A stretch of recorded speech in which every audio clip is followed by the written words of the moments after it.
अपने स्वयंसेवक वहां पर सबसे पहले जाकर के खड़े होते हैं।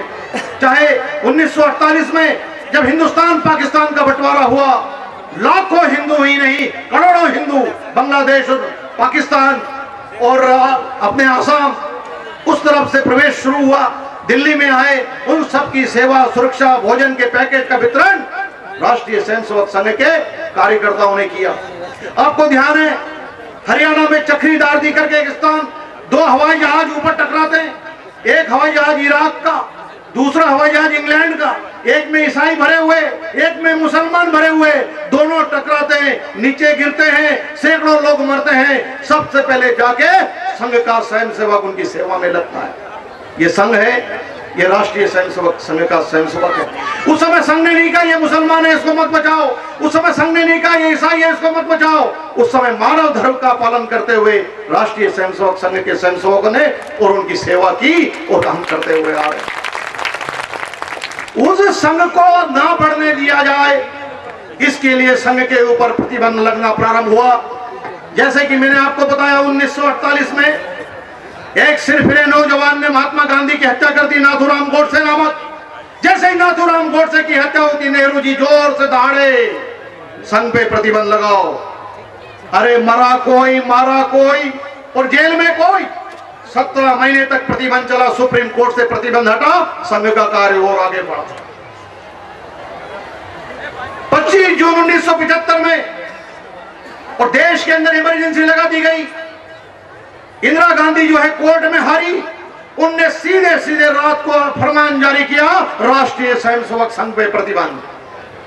हजारों संघ के स्वयंसेवक, कार्यकर्ता, प्रचारक, विस्तारक सारे के सारे जेल के अंदर ठूस दिए गए। 19 महीने 7 दिन 17 दिन तक, और वहां पर जो है प्रतिबंध लगा। 20 मार्च 1977 को प्रतिबंध हटा, संघ और जोर से बाहर आया। उन तमाम ताकतों को हिंदुओं ने सबक सिखाई और सबक सिखा के उनको घर भेजा। उसके बाद फिर राम जन्मभूमि मुक्ति संघर्ष शुरू हुआ संपूर्ण देश के अंदर, और राम जन्मभूमि को दोबारा वहां पर मंदिर बनाने के लिए अपन कहना चाहिए, पुनर्स्थापना के लिए, और दोबारा वहां पर कार्य प्रारंभ करने के लिए। जैसे ही ढांचा गिरा, तुरंत संघ पे प्रतिबंध, राष्ट्रीय स्वयंसेवक संघ पे तीसरा प्रतिबंध लगा। अनेक कार्यकर्ताओं के ऊपर जो है अत्याचार प्रारंभ हुए।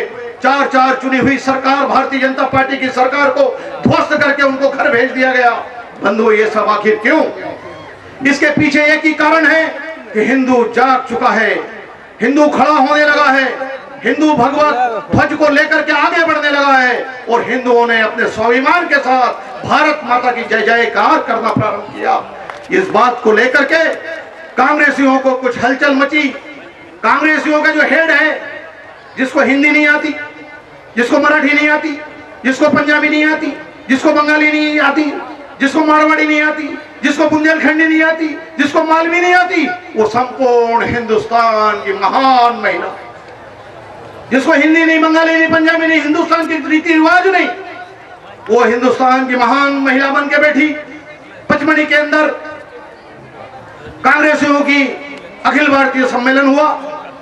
दाल और बाटी अपन खाते हैं, तो जैसे दाल बाटी परोसी गई तो सोनिया गांधी ने जोर से चिल्लाया कि क्रिकेट का बॉल क्यों रखा हमारे थाली पे, हटाओ उसको। उन्होंने कहा दादा क्रिकेट का बॉल नहीं, इसको तोड़ेंगे, इसमें दाल डालेंगे फिर खाएंगे। अच्छा अच्छा, लाओ लाओ लाओ भाई।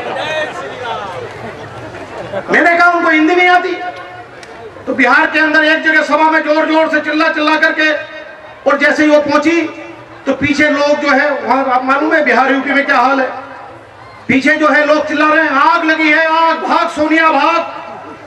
सोनिया गांधी ने प्रणब मुखर्जी से पूछा कि भाई क्या बोल रहे हैं ये लोग। उसको थोड़ी समझ में नहीं आती आग क्या होता है और भाग क्या होता है, उसे तो केवल अंग्रेजी आती।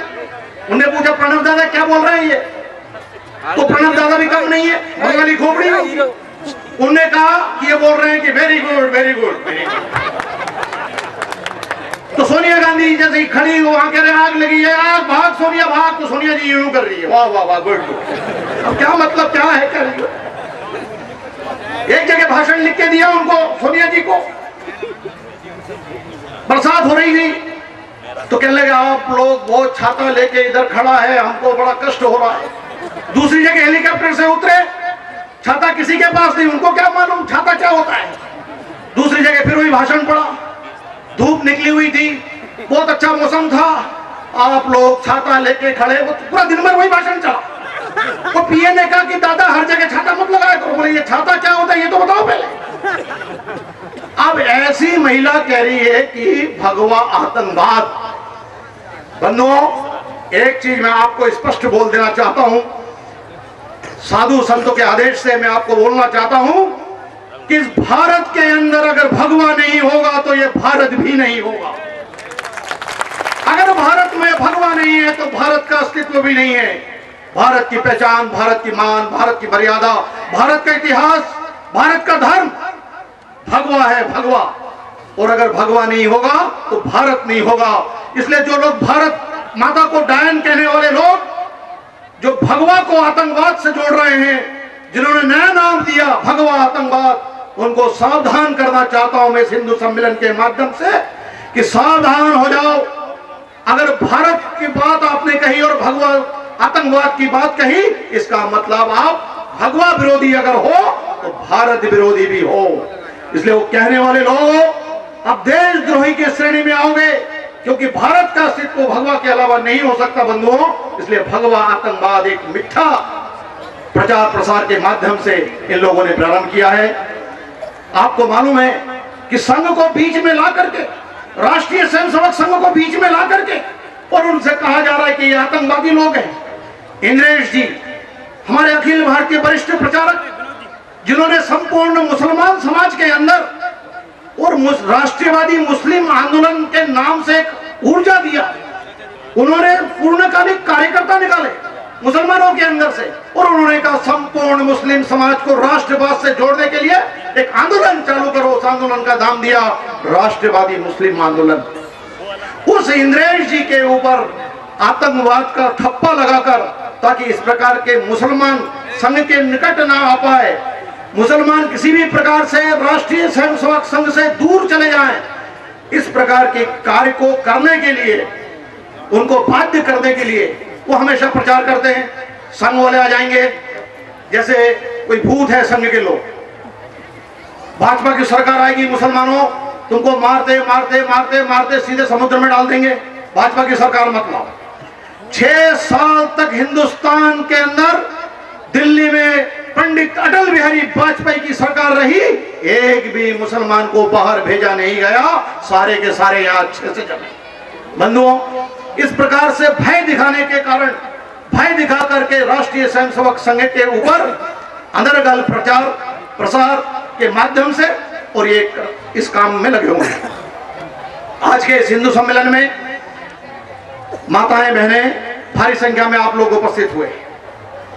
वास्तव में ये हिंदू सम्मेलन संपूर्ण मध्य प्रदेश में नहीं, संपूर्ण देश के अंदर इस प्रकार के हनुमत शक्ति जागरण के माध्यम से ये किया जा रहा है। अंत में मैं केवल एक बात कहना चाहता हूं बंधुओं, कि हम उस संस्था से जुड़े हुए हैं, आप सब उस संस्था से जुड़े हुए हो, आप सब उस भारत माता के सपूत हो।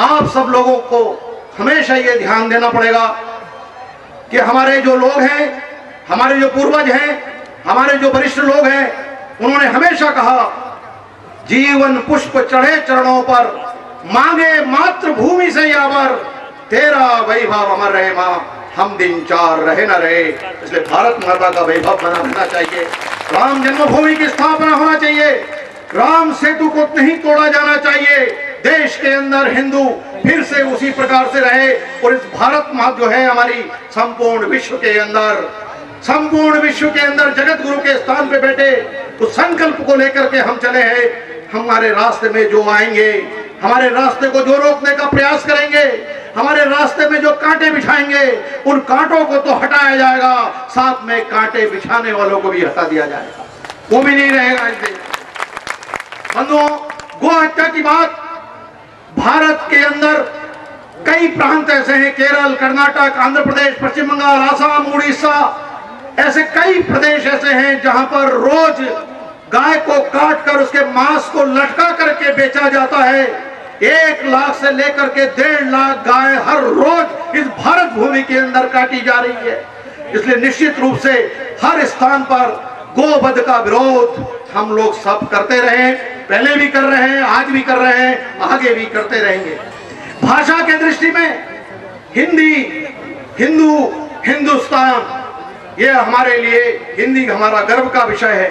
जनगणना के माध्यम से, अन्य माध्यम से जहां पे भी हमको मौका मिले, सबसे पहली भाषा हमारी मातृभाषा हिंदी हमारी मातृभाषा है। कोई पूछे दूसरी भाषा कौन सी है, तो संस्कृत हमारी दूसरी भाषा है, और कोई कहे तीसरी भाषा हमारी कौन सी है, तो तीसरी भाषा हमारी स्थानीय भाषा है। मालवी हो सकती है, छत्तीसगढ़ी हो सकती है, बुंदेलखंडी हो सकती है। हमारी स्थानीय भाषा को हम तीसरे नंबर पे स्थान दे करके उसको हम आगे बढ़ाएं। पहले नंबर में कहे हम स्थानीय भाषा को रखें, पर हिंदी, हिंदू, हिंदुस्तान, गौ माता, गंगा माता और गीता, इसको हम कभी ना भूलें। इसी संकल्प के साथ अगर हम इस हिंदू सम्मेलन से जाएंगे तो निश्चित रूप से हमारा ये हिंदू सम्मेलन सफल होगा। धन्यवाद। भारत माता की जय।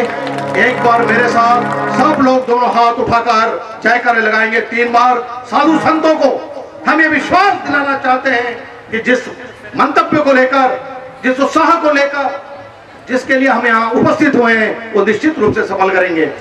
जय जय श्री राम, जय श्री राम, जय श्री राम, जय श्री राम। भारत माता की जय। का रक्त शरीर में आज उसी की व्याकुल होकर ममता हमें पुकारती, चले उतारे आरती।